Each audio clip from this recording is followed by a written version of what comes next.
ಹಾಸನದ ಹಾಸ್ಟೆಲ್ಗಳಲ್ಲಿ ಗ್ಯಾಸ್ ಸಿಲಿಂಡರ್ನ ಕೊರತೆ ಆಗಿದೆ. ಸೌದೆ ಒಲೆಯಲ್ಲಿ ಅಡುಗೆ ಮಾಡ್ತಾ ಇದ್ದಾರೆ ಹಾಸ್ಟೆಲ್ ಸಿಬ್ಬಂದಿ.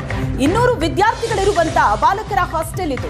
ಇಲ್ಲೂ ಕೂಡ ಸಿಲಿಂಡರ್ನ ಕೊರತೆ ಎದುರಾಗಿದ್ದು ಹಾಸ್ಟೆಲ್ನ ಸಿಬ್ಬಂದಿ ಸೌದೆ ಒಲೆಯಲ್ಲಿ ಅಡುಗೆ ಮಾಡ್ತಿದ್ದಾರೆ. ಬಹಳಷ್ಟು ಪಿಜಿ ಹಾಸ್ಟೆಲ್ಗಳಲ್ಲಿ ಇದೇ ಸಮಸ್ಯೆ ಆಗ್ತಾ ಇದೆ.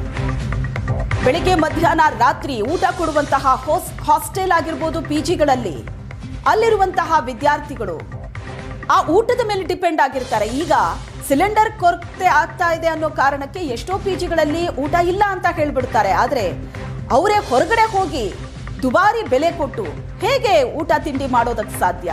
ಇಲ್ಲಿನ ಸಿಬ್ಬಂದಿ ಸೌದೆ ಒಲೆಯಲ್ಲಿ ಅಡುಗೆ ಮಾಡಿ ಹಾಸ್ಟೆಲ್ ವಿದ್ಯಾರ್ಥಿಗಳಿಗೆ ಊಟ ಕೊಡ್ತಾ ಇದ್ದಾರೆ.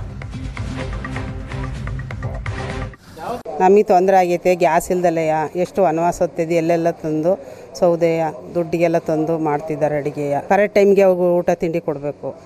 ಅದರಿಂದ ಹಿಂಸೆ ಆಗಿದೆ. ಎಷ್ಟು ದಿನದಿಂದ ಸೌದೆ ಒಲೆ ಬಳಸ್ತಾರೆ? ನೆನ್ನೆಯಿಂದ ಮಾಡ್ತಿರೋದು.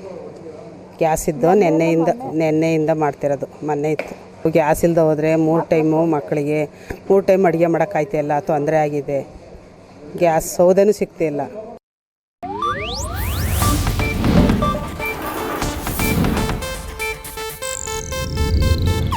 ಇದು ಏಷ್ಯಾನೆಟ್ ನ್ಯೂಸ್ ನೆಟ್ವರ್ಕ್ ಪ್ರಸ್ತುತಿ.